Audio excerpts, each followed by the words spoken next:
कि मॉर्फोलॉजी क्या है, कि बाहरी आकार प्रकार के बारे में अगर हम अध्ययन करते हैं तो वो क्या है, मॉर्फोलॉजी। अगर हम प्लांट्स के बारे में अध्ययन कर रहे हैं तो मॉर्फोलॉजी ऑफ प्लांट हो गया पूरा का पूरा। अगर इसके हम वेजिटेटिव पार्ट्स को देखें तो 3 बड़े रूपों में इसको विभक्त कर सकते हैं। एक तो जो पार्ट अंडरग्राउंड है वो क्या होगी, रूट्स, ठीक है। दूसरा ये वाला तना, स्टेम, और उसके बाद ये लीव्स हैं, ठीक है। ये मेजर 3 पार्ट्स हैं। इसके अलावा जो बाद में है, आप इसके फ्लावर, फ्रूट और सीड के बारे में भी पढ़ेंगे, उनकी मॉर्फोलॉजी भी आप देखेंगे। अगर हम इनकी आंतरिक संरचनाओं का अध्ययन करें, अंदर के इंटरनल स्ट्रक्चर को देखें, तो वो क्या कहलाती है, एनाटॉमी कहलाती है। एनाटॉमी आपके आगे आने वाला है, तो आज हम केवल पढ़ेंगे मॉर्फोलॉजी। मॉर्फोलॉजी पढ़ेंगे।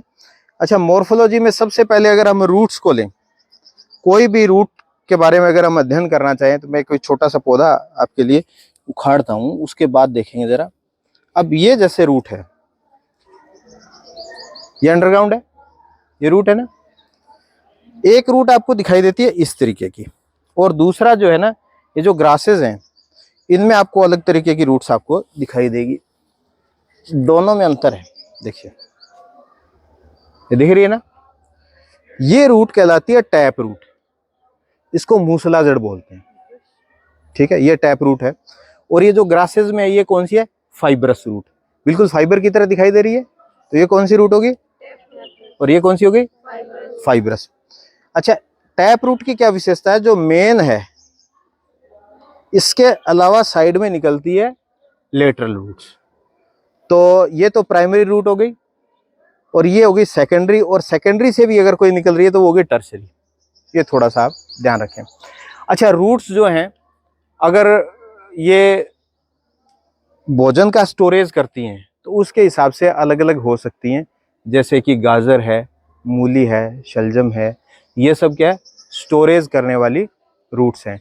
इनकी शेप अलग अलग हो सकती है, जैसे मूली की जो है वो स्पिंडल शेप है, गाजर जो है वो कोन शेप है। तो इस तरीके से आप उसकी शेप्स भी आप अपनी बुक के अंदर पढ़ेंगे। ये तो रूट के बारे में हो गया। अच्छा, रूट में भी अगर आप देखोगे, पीपल में या उसके अंदर बड़ के अंदर देखोगे, तो आपको अलग तरीके की रूट आपको मिलेगी। एक बार इसे पॉज कर दीजिए, हम पीपल के। तो बेटा, मैंने कहा था कि रूट, अलग तरीके की रूट आपको मैं दिखाऊंगा।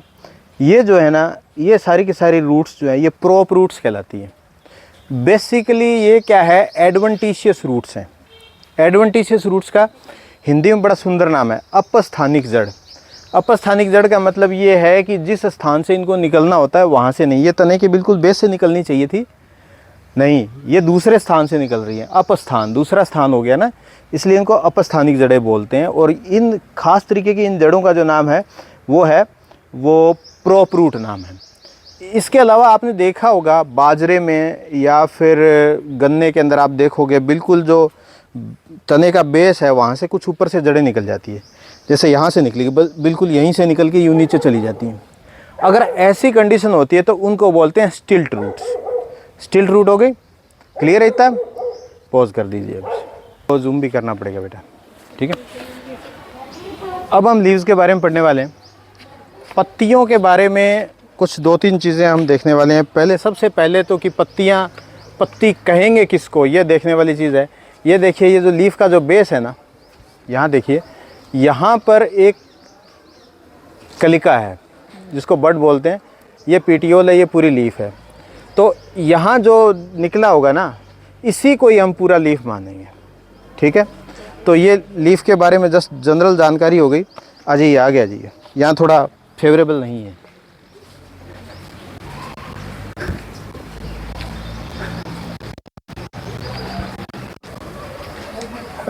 पॉज कर दो बेटा। अगर हम लीफ के बारे में बात करें कि इनका जो वेनेशन है, इनके अंदर शिराएं किस प्रकार से व्यवस्थित हैं, तो एक अलग तरीके की चीज़ आपके निकल के सामने आती है। ज़रा ये देखिए, ये है मिड वेन, ठीक है, ये मिड वेन है। और इसके अंदर जो शिराएं निकल रही हैं बिल्कुल जालिका बना रही हैं, रेटिकुलेट स्ट्रक्चर है। इसीलिए ऐसा वेनेशन जिसके अंदर जालिका बन रही हो, रेटिकुलेट स्ट्रक्चर बन रही हो, वो रेटिकुलेट वेनेशन कहलाता है। दूसरी जो लीफ हमारे सामने है, इसमें ये देखिए, ये सेंटर में मिड वेन है। इसके अलावा ये दूसरी जो लेटरल वेन्स हैं, ये बिल्कुल इसके पैरेलल दिख रही हैं। ऐसा वेनेशन क्या कहलाता है? Parallel venation. ठीक है, पैरेलल वेनेशन। अच्छा, अब इसकी जो ख़ास बात ये है, डाइकोट और मोनोकोट की अगर हम बात करेंगे, एक बीजपत्री और द्विबीजपत्री, तो उनको वैसे तो बीज से ही आप पता लगा सकते हो, लेकिन जनरल स्ट्रक्चर में आप लीफ की स्ट्रक्चर देख करके भी डाइकोट और मोनोकोट का पता लगा सकते हो। अगर रेटिकुलेट वेनेशन है तो वो द्विबीजपत्री या दालों वाला सिस्टम है, और अगर पैरेलल वेनेशन है तो वो एक बीजपत्री या मोनोकोट कहलाता है।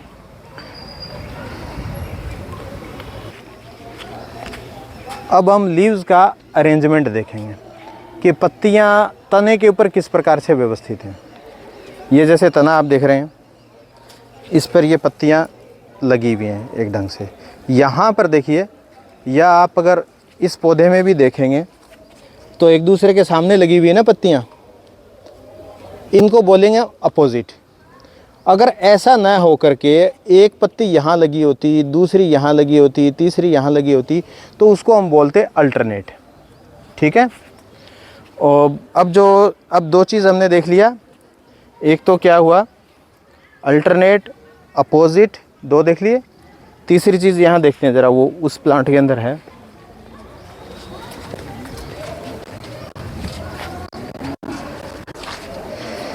यहाँ पे बहुत सारी पत्तियाँ एक साथ आपको नज़र आ रही हैं, चक्रीय विन्यास है ये। ठीक है, वर्ल्ड तो 3 टाइप हो गए, अपोजिट, अल्टरनेट और वर्ल्ड टाइप। अब हम लीफ शेप के बारे में बात करेंगे। अगर मैंने आपको पहले ही बताया था कि स्टेम के साथ ये पत्ती जुड़ी होती है।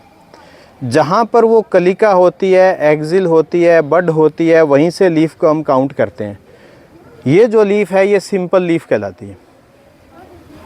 इसके अलावा अगर ये जो इसका पूरा फलक है, ये अगर कुछ भागों में बंटा हुआ हो तो हम इसको कंपाउंड लीफ बोलेंगे। ठीक है, ये आपने जो भी लीफ लिया है ये कंपाउंड लीफ है। ठीक है, अभी उधर देखते हैं, कंपाउंड का बड़ा सुंदर एग्जाम्पल है।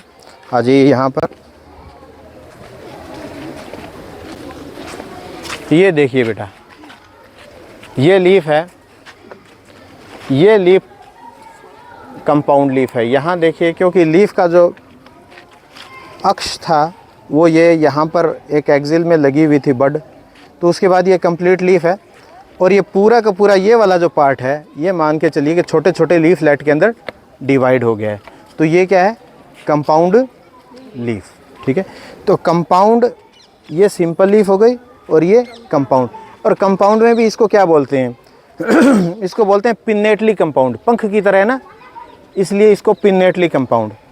और अगर पंजे की तरह होगा, पाम की तरह, यानी आपकी हथेली की तरह, तो इसको पामेटली कंपाउंड बोलेंगे। तो पामेटली कंपाउंड, जैसे कि आपने बील की पत्तियां देखी होंगी, उसके अंदर 3 पत्तियां होती है ना, तो वो पामेटली कंपाउंड है और ट्राइफोलिएट है। ठीक है, इसी तरीके से अगर इधर लगा हुआ है जो एक पाम, उधर देखिए आप बेटा, उस पर फोकस आप कर सकते हैं। ये देखिए हस्ताकार है ना, हाथ की तरह, तो ये पामेटली कंपाउंड हो जाएगा। समझ गए इसे? ठीक है, अब इसको पॉज कर दीजिए। स्टेम स्टडी करना चाहते हैं तो इस तरीके का स्टेम आपके लिए सबसे बढ़िया रहेगा। ये स्टेम है पूरा। ठीक है, यहाँ पर आप देख रहे हैं जहाँ पर पत्तियाँ लगी हुई हैं वहाँ आपको गांठें जैसी संरचना दिख रही है ना, ये कहलाती है नोड। और 2 नोड के बीच का जो हिस्सा है वो क्या है, इंटरनोड। तो ये node, internode, node, internode, node, internode, इस तरीके से पूरा अल्टरनेट क्रम में ये लगा होता है। जितनी भी ब्रांचेज निकलती हैं, फ्लावर लगता है या दूसरी लीफ लगती है, ये सारी की सारी किस पे लगती है, नोड पे लगती है। जड़ें भी निकलेगी तो नोड से निकलेंगी, इंटरनोड से कोई भी इस तरीके का कोई पार्ट नहीं निकलता है। तो ये हो गया स्टेम के बारे में भी। और स्टेम अगर आप देखोगे, कुछ प्लांट्स क्या है कि फूड को एब्जॉर्ब करके स्टोर कर लेते हैं, जैसे कि आलू के अंदर आप देख सकते हैं, या फिर अदरक है इस तरीके, या अरबी है, उनमें जो स्टेम है उनमें भी आपको नोड इंटरनोड दिखेंगी। आपको बिल्कुल लेयर्स ही दिखती है ना, तो नोड्स हैं, इंटरनोड्स ही आपको दिखती हैं। तो वो जो स्टेम है वो फूड स्टोरेज के लिए थोड़े मॉडिफाई हो गए। तो मॉर्फोलॉजी में ऑलमोस्ट अभी इतना ही हम देखेंगे, वेजिटेटिव मॉर्फोलॉजी इतनी है। इसके अलावा अगर आप फ्लावर और उनका अध्ययन करेंगे तो उसके लिए स्पेशली हम एक अलग क्लास लगाएंगे, तो उसमें आप उसे देख पाएंगे।